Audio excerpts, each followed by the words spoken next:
রয়েছেন। আমরা আজ দুটো দপ্তর নিয়ে কথা বলবো, একটা হচ্ছে আমাদের শ্রম দপ্তর আর একটা হচ্ছে সোশ্যাল ওয়েলফেয়ার, সোশ্যাল এডুকেশন। দুটা দপ্তরেরই কিছু কিছু বিষয় আপনাদের সামনে তুলে ধরতে চাই। আপনারা সবাই জানেন যে গোটা রাজ্যে যেভাবে বন্যা হয়েছে, বন্যা পরিস্থিতিতে আমাদের রাজ্যে একদিকে যেমন মালিক পক্ষ ক্ষতিগ্রস্ত হয়েছে, অন্যদিকে আমাদের শ্রমিক যারা তারাও ক্ষতিগ্রস্ত হয়েছে। তারপরেও যেহেতু আমাদের রাজ্যের সবচেয়ে বড় ফেস্টিভ্যাল যেটা দুর্গাপুজো, এবং এই দুর্গাপূজা খুব সামনে, দুর্গাপূজা 1 মাসের মধ্যেই।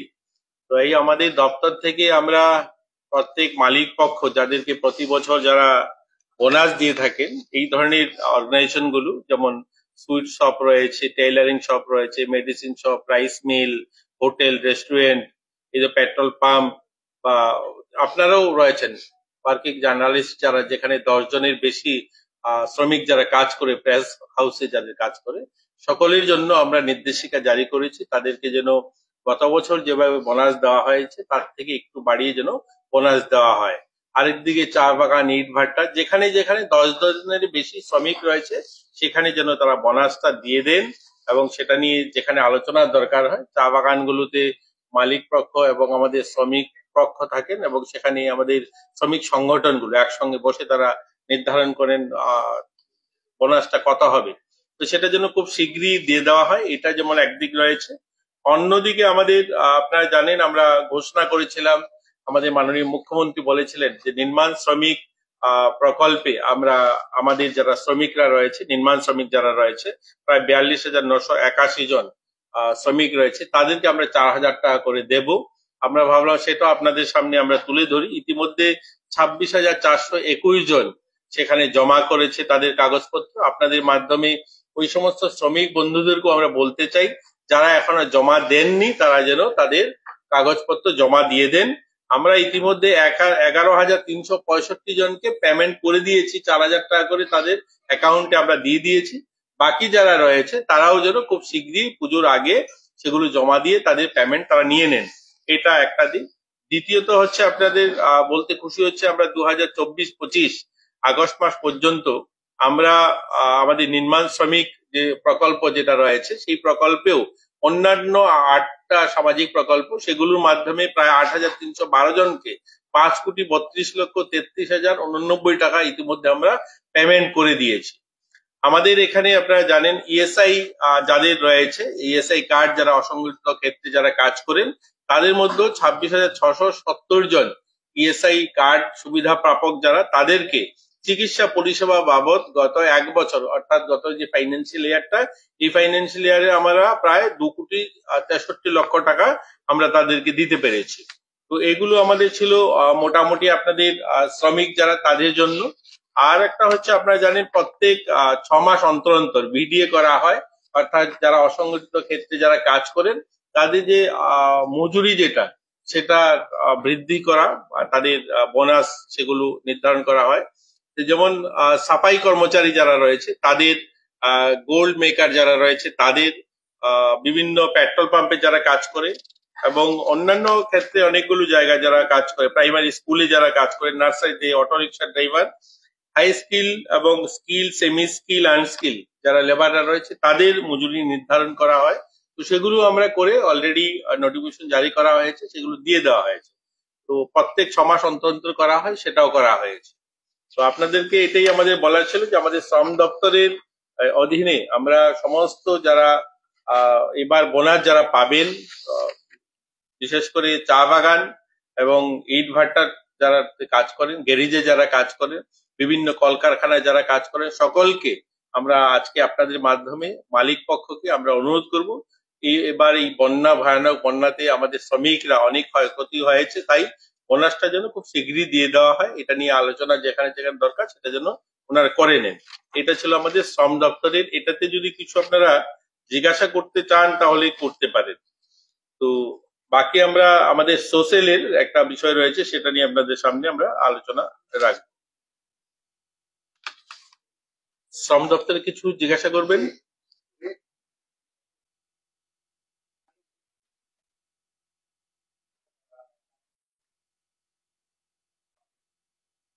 একটু জুড়ে বলবেন, আমি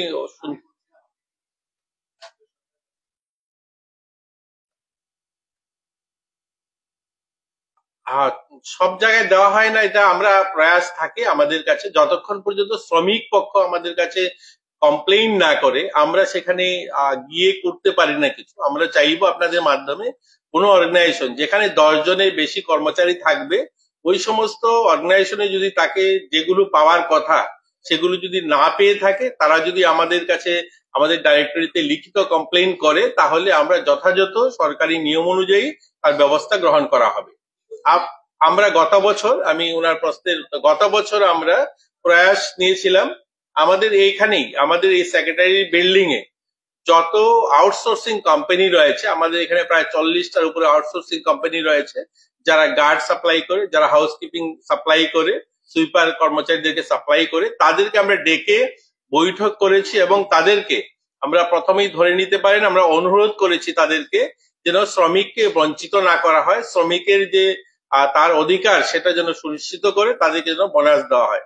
গত বছর প্রথমবার হবে দুর্গাপূজার আগে প্রত্যেকটা বাগানে আমাদের ইন্সপেক্টররা, লেবার ইন্সপেক্টররা গিয়েছে, মালিক পক্ষের সঙ্গে কথা বলেছে, একাধিকবার গিয়েছে। অনেক বাগান রয়েছে, আমি নাম বলবো না এখানে, একাধিকবার 2বার 3বার 4বার আমাদের ইন্সপেক্টররা যেতে হয়েছে, সেখানে গিয়ে মালিক পক্ষকে বাধ্য করা হয়েছে বোনাস দেওয়ার জন্য। এর জন্য আমরা অ্যাডভান্স, দেখুন আমরা প্রায় 1 মাস আগেই আপনাদের মাধ্যমে, আমরা শুধু নোটিফিকেশন জারি করিনি, 1 মাস আগে আপনাদের মাধ্যমে প্রেস বার্তা এর জন্য করছি, যারা কর্মচারী রাখেন তারা যেন এই মেসেজটা পৌঁছে যায় যে এবারও আমরা সরকার যাদের যেখানে যেখানে আমাদের কর্মচারী বন্ধুরা রয়েছে তাদের যদি বোনাস না দেন, তাহলে সরকার যদি তাদের আমাদের কাছে কমপ্লেইন আসে, তাহলে আমরা যথাযথ ব্যবস্থা আমরা গ্রহণ করব।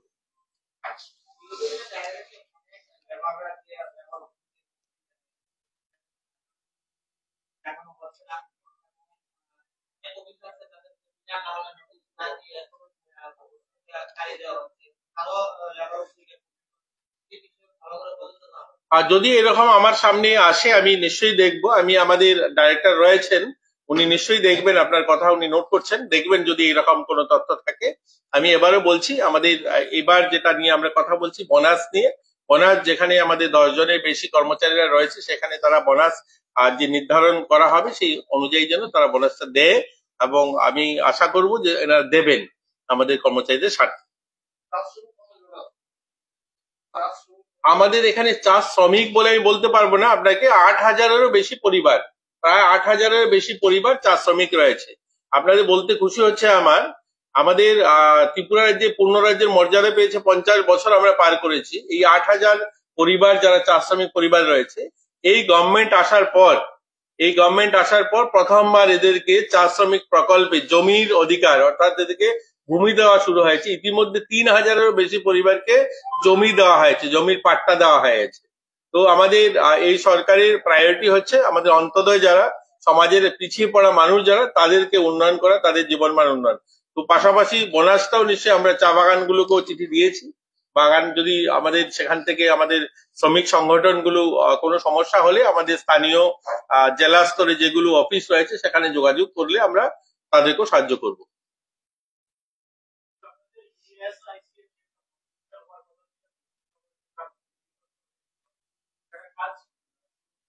হ্যাঁ হ্যাঁ, আর আপনাকে আমি আপডেট দিতে চাই, অলরেডি ভিত্তিপ্রস্তরের পাশাপাশি বাউন্ডারি কমপ্লিট হয়ে আছে, বাউন্ডারি হয়ে গেছে, এবং বাকিটাও টেন্ডার হয়েছে। এটা বোধহয় ন্যাশনাল কোনো একটা পিইসিউ কাজ পেয়েছে, যেগুলো সেন্ট্রাল এজেন্সি আছে, যেহেতু ক্যান্ডিডেট প্রজেক্ট ওনারাই করেছেন, তো কাজ সেটাও শুরু হয়ে যাবে।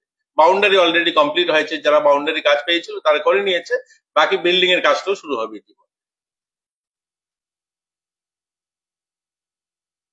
আর কিছু লেবার সম্বন্ধিত?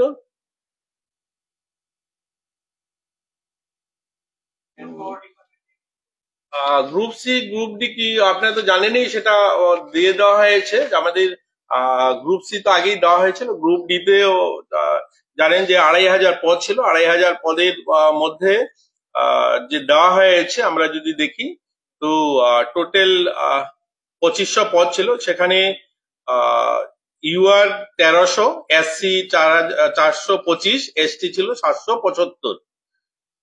এখানে টোটাল ক্যান্ডিডেট যারা 11,900, টোটাল এমটিএস গ্রুপ ডি তে পোস্ট 11,988 জন বেরিয়েছিল, টোটাল 1282 জন, এসসি 414 জন, ইউআর 1282 জন, এসসি 414 জন, এসটি 714 জন যারা টিকেছে, যাদেরকে দেওয়া হয়েছে।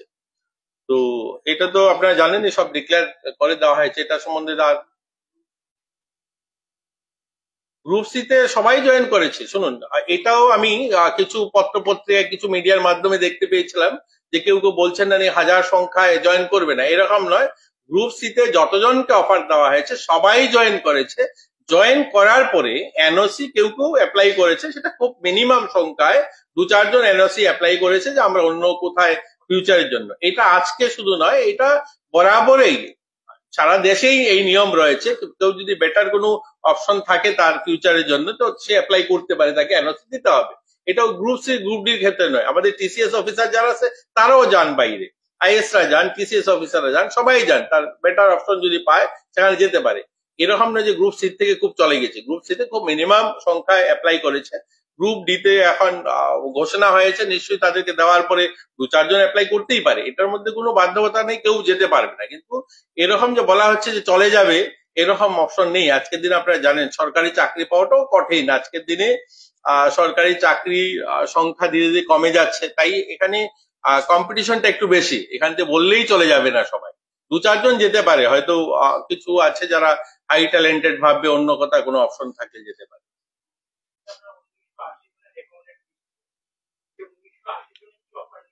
1980 জনই অফার নিয়েছে, এটার কোনো অপশন নেই। দেখুন, যারা অফার পেয়েছে সবাই জয়েন করেছে। জয়েন করার পরে 2 মাস 3 মাস 4 মাস ডিউটি করার পরে তারা হয়তো, আমরা যেমন দেখুন টিপিএসসি দিয়েও যারা আসছে, যারা যারা আইএসরা আসছে বা আমরা টিসিএস অফিসার আসছে, তারাও তো যায়, তারাও তো অন্যত্র যায়। তো এটা কোনো এরকম বিষয় না যে সবাই চলে যাচ্ছে, এরকম কিছু না। দেখুন, এইগুলো তো এরকম বললেই বোঝায় এগুলো সম্ভব নয়, না তার একটা নিয়ম রয়েছে। আপনারা জানেন যে সারা দেশে, শুধু আমাদের ত্রিপুরা নয়, গোটা দেশে ওই 10,323 নয়, গোটা দেশে চাকরি নিয়ে অনেকগুলো রাজ্য সেখানে অনিয়মের কারণে তাদের চাকরি গিয়েছে। একটা ছেলে যখন, একটা মেয়ে যখন চাকরি পায়, তার 4 বছর 5 বছর চাকরি করার পর যদি চাকরিটা চলে যায়, তখনকার যে পরিস্থিতি দাঁড়ায়, সেটা আপনি সাধারণ মানুষ হিসাবে, একজন সাধারণ নাগরিক হিসাবে যদি একটু অনুধাবন করেন, বুঝতে পারবেন তখনকার স্থিতিটা কি দাঁড়িয়েছে। আজকে সারা দেশে শুধুমাত্র ত্রিপুরায় গিয়েছে 10,323 নয়, ওয়েস্ট বেঙ্গল সহ হরিয়ানা অনেক রাজ্যে এই চাকরি সংক্রান্ত বিষয় কোর্টে মামলা হয়েছে। আপনারা অনেকে বলতে পারেন যে আগে তো এরকম শোনা যেত না।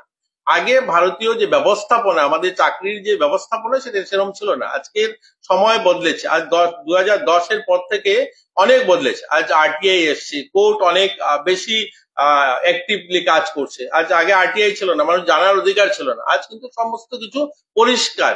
তো আমাদের প্রধানমন্ত্রী নরেন্দ্র মোদীজির নেতৃত্বে যখন গভর্নমেন্ট এসে চাকরির ক্ষেত্রে অন্ততপক্ষে বলেছেন একদম ট্রান্সপারেন্ট নীতিতে যেন চাকরি হয়, তাই আমরাও একটু সময় লাগছে। জিআরবিটি গ্রুপ ডি তে অনেকদিন অনেক যুব বন্ধুরা আমাদেরকে বলতেন, ডেপুটেশন দিতেন, কবে আপনারা দেবেন। আমরা বারবার একটাই বলতাম আমাদের আধিকারিকদেরকে, যে এটা যেন কোনো ধরনের ত্রুটি না থাকে, স্পষ্টতার সঙ্গে স্বচ্ছতার সঙ্গে যেন চাকরিগুলো দেওয়া হয়। তাই একটু সময় লেগেছে। আমরা চাই আমাদের ছেলেমেয়েরা যারা চাকরি পাবে তারা যেন সুনিশ্চিত ভবিষ্যৎ নির্মাণ করতে পারে। দেখুন, মানুষের কিছু মিডিয়ার মাধ্যমে, সোশ্যাল মিডিয়াতে মানুষের রাগ ক্ষোভ থাকতেই পারে। যেখানে 16,000 1:6, আপনারা জানেন যে এটার মধ্যে যে ব্যবস্থাটা ছিল, যে একজন চাকরি প্রার্থী যিনি পরীক্ষায় পাশ করেছেন, এরকম 6 জন লোক যারা ভাইভাতে বসছেন, এরকম 6 জন রিটেনে পাশ করা 6 জনের মধ্যে একজনে চাকরি পাবে, অর্থাৎ 5 জন লোক পাবে না।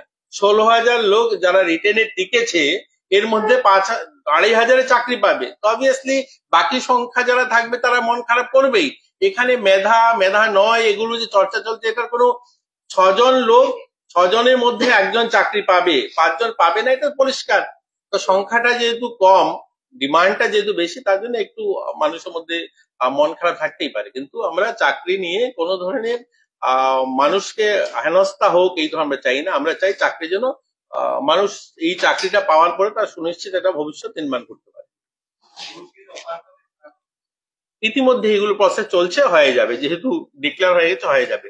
আমরা দ্বিতীয় বিষয়ে আসি আপনাদেরকে, যেটা সমাজ কল্যাণ সমাজ শিক্ষা দপ্তরের যে বিষয়টা, এই বিষয়টাও আপনারা সবাই জানেন, আমাদের রাজ্যে 10,222টা অঙ্গনওয়াড়ি সেন্টার রয়েছে, যার মধ্যে প্রায় 2,90,659 জন শিশু রয়েছে আমাদের সেখানে, আর 26,458 জন গর্ভবতী মায়েরা রয়েছেন রেজিস্টার্ড আমাদের অঙ্গনওয়াড়ি সেন্টার গুলোতে।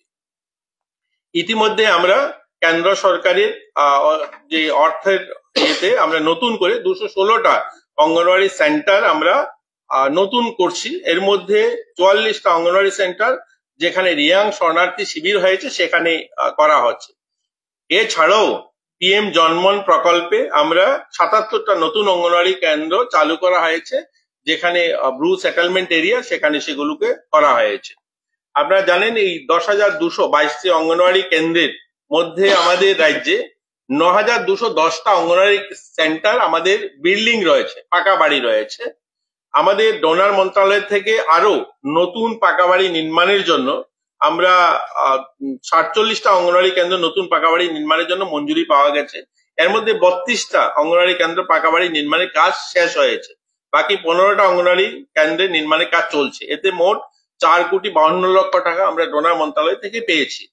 আপনারা জানেন যে রেগা প্রকল্পের মাধ্যমে অঙ্গনওয়াড়ি তৈরি করা হয়। 260টি নতুন অঙ্গনওয়াড়ি কেন্দ্রে পাকা ভবন নির্মাণের জন্য আমরা 31,20,00,000 টাকা আমরা সেখানেও পেয়েছি, সেটাও কাজ চলছে। পিএম জন্মনে প্রকল্পে জনজাতি বসতি এলাকায় 88 অঙ্গনওয়াড়ি কেন্দ্রে পাকা ভবনের নির্মাণের জন্য 10,56,00,000 টাকা, প্রতিটি অঙ্গনওয়াড়ি কেন্দ্রের জন্য 12 লক্ষ টাকা করে মঞ্জুরি দিয়েছে। এই 88টি অঙ্গনওয়াড়ি কেন্দ্রে পাকা ভবন নির্মাণের কাজ ত্রিপুরা সরকারের গ্রাম উন্নয়ন দপ্তরকে দেওয়া হয়েছে, সেটার কাজ শুরু হয়েছে। আপনারা জানেন আমরা অঙ্গনওয়াড়ি যারা শহরে বসবাস করি অনেক সময় ভাবি অঙ্গনওয়াড়ি সেন্টারের বোধহয় সবগুলো অঙ্গনওয়াড়ি সেন্টারই বোধহয় ভেঙে পড়ে যাচ্ছে।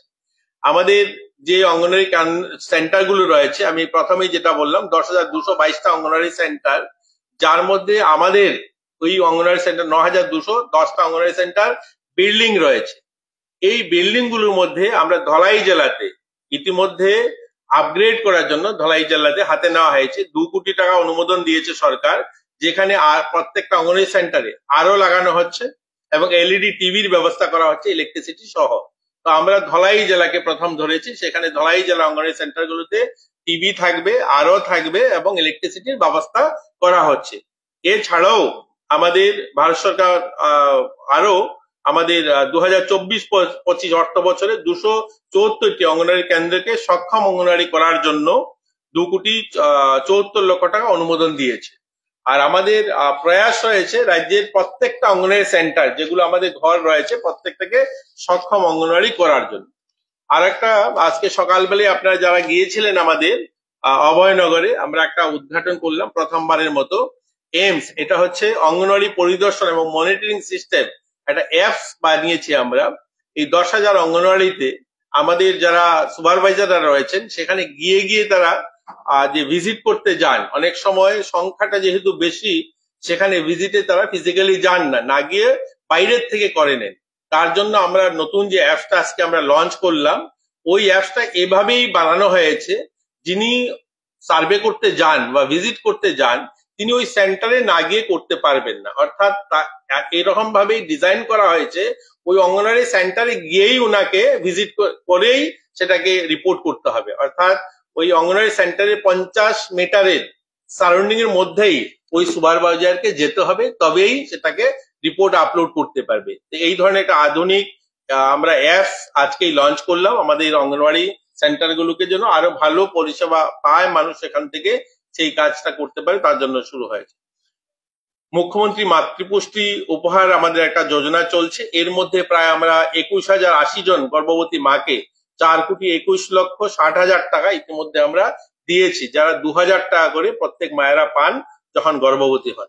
প্রধানমন্ত্রী মাতৃবন্দনা যোজনা, যার মধ্যে 2024 এবং 25 এই বছর আমাদের লক্ষ্যমাত্রা হলো 15,416 জন গর্ভবতী মাকে এই সুবিধা দেওয়া। ইতিমধ্যে আমরা 3,818 জন মাকে আমরা উপহার এই সুবিধা দিতে পেরেছি, যার মধ্যে 4,64,43,000 টাকা দেওয়া হয়েছে। সবচেয়ে বড় যেটা আমাদের স্কিম চলছে সামাজিক ভাতা, এটা নিয়ে প্রতিদিন পত্রিকার পাতায় মিহিরদা আছেন, অনেকে আছেন, পত্রিকাতে লেখা হয় যে ভাতা পাচ্ছেন না। আমি ভাতাটা বলছি, আমাদের 33টা স্কিমে ভাতা দেওয়া হয়, যার মধ্যে 4,03,577 জন ভাতা পান আমাদের এখানে। 23 এবং 24 বছরে, যে অর্থ বছরে, প্রায় 786,59 লক্ষ টাকা এতে দেওয়া হয়, মানে এত টাকার দরকার হয় আমাদের। এখন কথাটা হচ্ছে, এই ভাতার সংখ্যাটা যদি বলি আমি, আমাদের 8টা ডিস্ট্রিক্ট মিলে আমাদের যেটা স্টেট গভর্নমেন্টের যে ভাতা রয়েছে সেটা হলো 2,26,996 জন ভাতা হলো স্টেট গভর্নমেন্টের ভাতা প্রাপক। মুখ্যমন্ত্রী সামাজিক যে প্রকল্প নতুন যেটা শুরু হয়েছে, তাতে করে 28,658 জন মানুষ ভাতা পান। কেন্দ্র সরকারের যে স্কিম রয়েছে NSAP, তাতে ভাতা দেওয়া হয় 1,48,894 জন। এখন যে সংখ্যাটা বললাম, এই সংখ্যার ভাতা প্রাপক যারা, এই 4,03,000 লোক ভাতা পান, যার মধ্যে 20,500 লোক, এবং এটা স্টেট গভর্নমেন্টের যে প্রকল্প, 20,500 লোক যারা এখনো জিওটেকি অর্থাৎ জিও বলছি, আমাদের আধার লিঙ্কেজ করতে পারা হয়, মানে করা যায়নি। আমরা অনেকবার আমাদের ব্লক স্তরে গিয়ে আমরা ক্যাম্প করে মানুষকে আমরা অনুরোধ করেছি যে সবাই যেন আমাদের আধার লিঙ্কেজ করে দেওয়া হয়। আধার লিঙ্কেজ না করা হলে কি হয়, ডিজিটাল সাইনের ব্যবস্থা, মানে ডিজিটাল সাইন দিয়ে যে পেমেন্টটা করতে হয় সেটা আমরা করতে পারিনি। এর জন্য কি হয়, প্রত্যেক মাসে ওই যে সংখ্যাটা 20,500 যে সংখ্যাটা, এটা হচ্ছে স্টেট গভর্নমেন্ট স্কিমে, আর সেন্ট্রাল স্কিমে প্রায় 5,000, তো প্রায় 25,500 লোক যারা ভাতা পেতে সমস্যা হয় প্রত্যেক মাসে। আমরা এর জন্য পত্রিকাতে দেখি যে আমরা দেখুন 4 লক্ষ লোককে ভাতা দিচ্ছি, যার মধ্যে ওই 25,000 লোক যারা ভাতা পেতে সমস্যা হয় প্রত্যেক মাসেই, তাদের টাইমে ভাতাটা যায় না। এর জন্য আপনাদের মাধ্যমে আমরা সকলের কাছে অনুরোধ করব, যারা যারা ভাতা পান না, তার প্রত্যেক মাসের ভাতা তাদের অ্যাকাউন্টে ঢুকে না, 1 মাস 2 মাস ভাতা ঢুকেনি, তারা আমাদের সিডিপিও অফিসগুলো, আমাদের যে 56টা সিডিপিও অফিস আছে, সেখানে সিডিপিও অফিসে যেন যোগাযোগ করেন এবং তাদের প্রয়োজনীয় কাগজপত্র সেখানে জমা দেন। অনেক জায়গায় আমরা দেখেছি একাধিক ভাতা রয়েছে, অর্থাৎ ধরুন কোনো দিদি যিনি 40 বছরে বিধবা হয়েছে, তো তিনি বিধবা ভাতা পেতেন, কিন্তু যখন উনার বয়স 60 হয়েছে, 60 ঊর্ধ্ব হলো, তিনি কিন্তু মানে এরপরে গিয়ে বয়স্ক ভাতার জন্য অ্যাপ্লাই করেছেন। সেগুলো একটা সময় ছিল, তো অ্যাপ্লাই করেছেন, দুটো ভাতা একসঙ্গে তিনি নিচ্ছেন। কিন্তু এখন যখন আমাদের আধার লিঙ্কেজ হয়ে গেছে, তখন কিন্তু একটা ভাতা কেটে গিয়েছে। এর জন্য অনেকেই আছেন যে তারা তাদের পরিচয় নিয়ে আসতে চান না সিডিপি অফিসে, যেখানে আমরা বারবার ক্যাম্প করার পরেও ওনারা আসেন না সামনে যে আমি ভাতা প্রাপক, কারণ সেখানে আধার কার্ডটা একটাই থাকবে, একটা ভাতা কেটে যাবে, তার জন্য আসেন না। ওই সমস্ত ক্ষেত্রে কিছু একটু সমস্যা রয়েছে। আমরা চাই, আমাদের দপ্তর প্রতিনিয়ত ক্যাম্প করছে যে সমস্ত ভাতাগুলো যেন আধার লিঙ্কেজ হয়ে যায়, তাহলে কি হবে, সকলেই মানে কেউ ভাতা দেরি হবে না, টাইমে ভাতাটা দেওয়াও যাবে এবং স্বচ্ছতার সঙ্গে সেটা দেওয়া যাবে। সেই কাজটা আমরা করছি। আমরা আশা করছি ধীরে ধীরে করে আমরা আজ প্রায় 25,000-এ এসে দাঁড়িয়েছে, 4 লাখ পরে ভাতা প্রাপক, যার মধ্যে 25,000 রয়েছে। এই সমস্যাটা সেটাও আমরা খুব শীঘ্রই সমাধান করে নেব। দ্বিতীয়ত হলো মুখ বধিরদের জন্য। আপনাদের বলতে খুশি হচ্ছে, আমাদের রাজ্যে 1971-এ সরকারি উদ্যোগে মুখ বধির যারা, তাদের জন্য একটা স্কুল আর তাদের একটা হোম চালু করা হয় অভয়নগরে। যে হোমটা আজ 50 বছর পর, 50 নয় এরও বেশি সময় পর আমরা সেটাকে আপগ্রেড করতে পেরেছি। এখানে কি ছিল, শুধু নার্সারি থেকে ক্লাস 1 পর্যন্ত ওই স্কুলে বাচ্চাদেরকে রাখা হতো। তার পরবর্তীতে ওই স্কুল থেকে পরবর্তীতে সাধারণ ছেলেমেয়েরা যে সমস্ত স্কুলে পড়ে সেখানে নিয়ে ভর্তি করা হতো। তাই সেখানে কি হতো, সবাই ড্রপ আউট হয়ে যেত, কারণ সেখানে যেহেতু স্পেশাল বাচ্চাদের কোনো ব্যবস্থা ছিল না, সেখানে ড্রপ আউট হয়ে যেত। কিন্তু এটা 50 বছর সময় লেগেছে আমরা সেটাকে সরকারি একটা স্কুলে রূপান্তরিত করতে। আমরা আজ ক্লাস 1 থেকে ক্লাস 5 পর্যন্ত ইংলিশ মিডিয়ামে আজ আমরা করেছি। আমাদের রাজ্যে প্রাইভেট একটা স্কুল ছিল, যেখানে প্রত্যেক বছর 40-50 হাজার টাকা দিয়ে প্রাইভেটে পড়াতে বাধ্য হতো। যাদের আর্থিক সচ্ছলতা ছিল তারা সেই প্রাইভেটে গিয়ে ওই মুখ বধিরদের পড়াতেন। সরকারি স্কুলের ব্যবস্থা ছিল না, সেখানে ওই সাধারণ বাচ্চাদের সঙ্গে পড়তে হতো।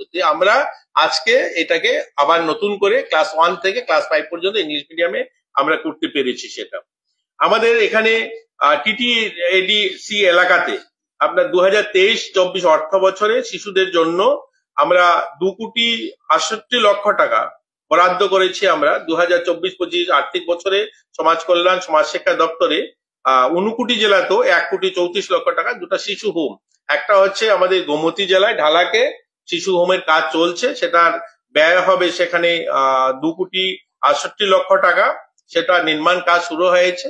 এবং একটা 59 জেলায় শিশু হোম হবে, সেখানে 1,34,00,000 টাকা সেখানে খরচা করা হচ্ছে একটা শিশু হোমের জন্য। দুটা সরকারি শিশু হোম দুটা জেলায় তৈরি হচ্ছে। তো মোটামুটি এইগুলো আমাদের আজকের বিষয় ছিল সমাজ শিক্ষা দপ্তরের। আপনারা যদি এর মধ্যে কিছু জিজ্ঞাসা করার থাকে জিজ্ঞাসা করতে পারেন।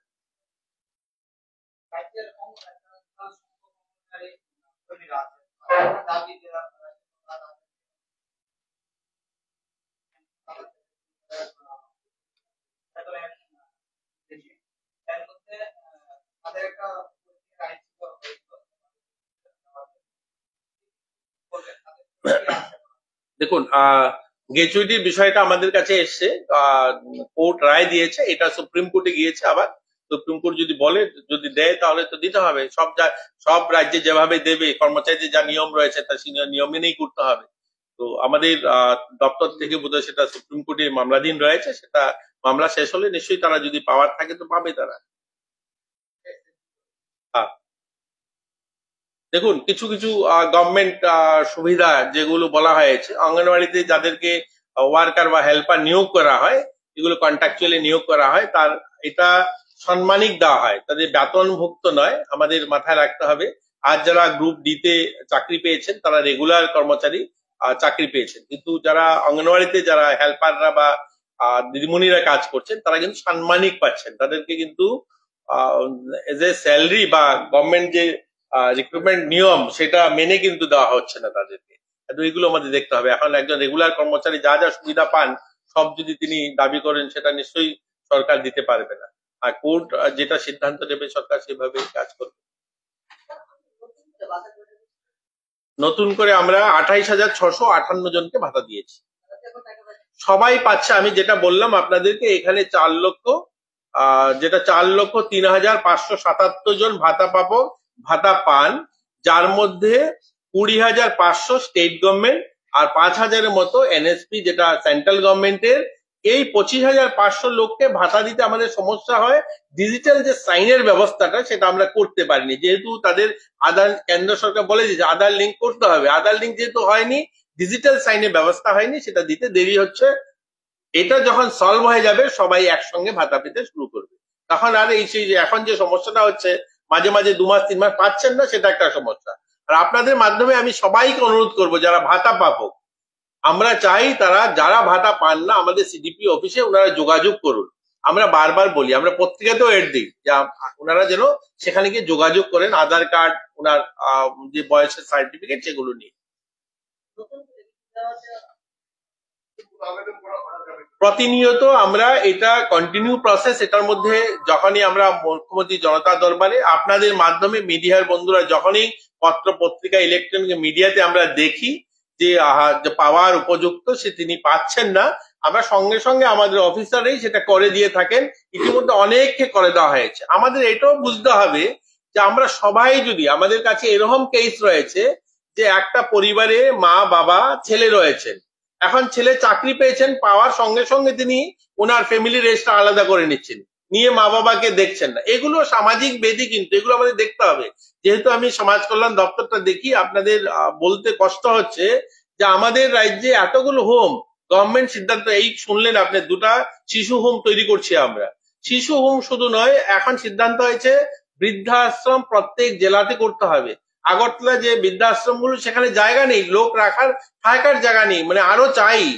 জেলাতে আমরা করছি বৃদ্ধাশ্রম, সেটা কেন হবে? আমাদের রাজ্যে তো আজ আমরা এত শিক্ষিত সবাই, আমরা এত উন্নত সবাই, আমরা সবাই বলছি আমরা উন্নতির দিকে যাচ্ছি, শিক্ষায় আমরা উন্নত হচ্ছি, অথচ বাড়িতে মায়ের জন্য বাবার জন্য একটা রুম তৈরি করতে পারি না। এগুলো তো বেরিয়ে আসতে হবে না? ভাতাটা তো সমস্যার সমাধান নয়, ভাতাটা সরকার দেবে, যাদের প্রয়োজন নিশ্চয়ই তাদেরকে দেবে, সরকার দেখবে। কিন্তু আমরা দেখছি একটা পরিবারে সরকারি চাকরি থাকা সত্ত্বেও পরিবারের ফ্যামিলি রেজিস্টার আলাদা হয়ে ভাতার জন্য দাবি করছে।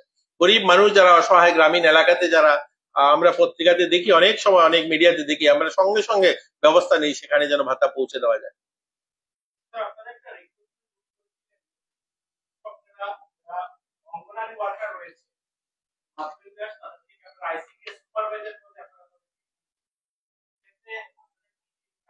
অলরেডি আমরা দিয়েছি, আমরা 100 জন আমাদের অঙ্গনওয়াড়ি আরো আমার মনে হয় 1 বছর আগেই অঙ্গনওয়াড়ি ওয়ার্কার যারা রয়েছে তাদেরকে সুপারভাইজারে আমরা তাদেরকে প্রমোশন দিয়েছি।